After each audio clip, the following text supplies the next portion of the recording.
pleasant, wonderful, happy Thanksgiving to all of our listeners. I love holiday weekends. It's really great. You look like great. a guy that goes out on Black Friday and gets all the bargains.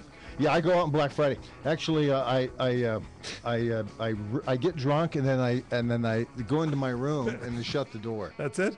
That's what it. you do on Black Friday, the big shopping day. It's Black Friday. It's just really preposterous, and all the stories I heard. Was it last year that the woman came in with a can of mace and sprayed people, sprayed everybody, get them away. And you're depressing me here because you just mentioned that we were getting rid of Topo Gigio. I don't know if everybody knows that, but that's from the old Ed Sullivan show. Did they get rid of? They've gotten rid of Topo Gigio. Yeah, Topo, I think, passed away about 41 years ago.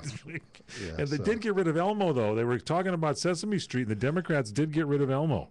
You know, that guy was making lewd advances on young kids, and Elmo's gone. Exactly. Well, that's terrible. If he would have had Mitt as president, he would have saved Elmo. He would have gave Elmo a job.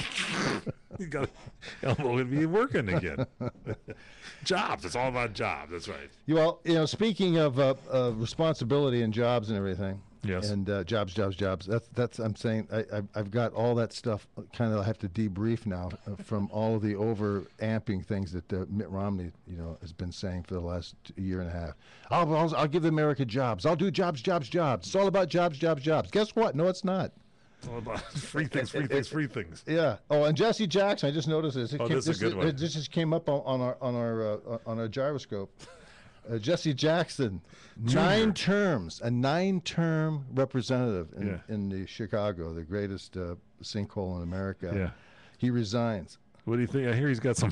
Well, he's bipolar, but something's going on there. But he's also up for investigation on a bunch of stuff. And he overwhelmly won. He's got all this stuff. No, I know. Put both Jesse Jackson back in there, the kid. No. Bring him in. I think they brought all the people that brought in the mayor of D.C.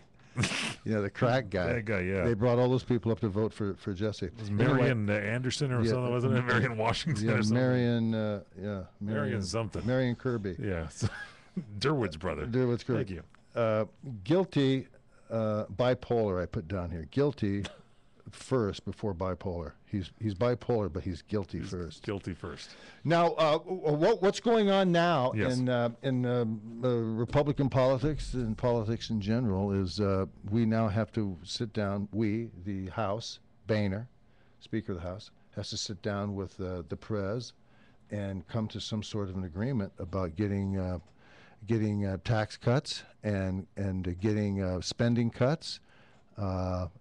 In order to get the tax cuts, and it's the type of deal that has to be brokered, and the president is saying he has a mandate, so he gets everything he wants, and Boehner, being the simpleton that he is, he's willing to give him what he wants, So on Sean Hannity's show last Friday, I believe it was, they had Hugh Hewitt, who I really like, and Mary Walter on, and they were discussing, in the negotiations with the president, is there a consequence of the House making a bad deal? And this is what the go-around was. Yes, and I think that you will see in the recruitment of candidates the resurgence of the Tea Party if the deal is understood not to be any particular thing other than wrong. If it's wrong, if it's not a good deal, if they don't get good spending cuts, if they don't get fiscal discipline, they will be punished. And Reince Priebus is going to be the new chairman again, and he's got to be talking right now. We're going to lose money, support, organizing candidates if they cave. See, the problem is the Democrats are so good on marketing. They're so good at selling it that even if the Republicans do the right thing, it's going to somehow be their fault. The Democrats turn everything around, and the Republicans are awful at selling what the right thing to do is. See? Now they're talking about. I've been talking about this now for 12 years about the Republican Party. I swear to God, I have. I've been yelling at everybody that the Republicans are terrible, terrible, terrible. They're being whipped by the Democrats and by marketing, being so smart and having a better machine. And here we are now. We have to have a conversation now that that inspires the Republican Party to go in there and drive a hard bargain. And if it's shutting it down, you get shut it down. You've been yelling at everybody about this, though, for 12 years. I can't take it. You just yell. You yelled at that lady that was on the Turbosonic the other night.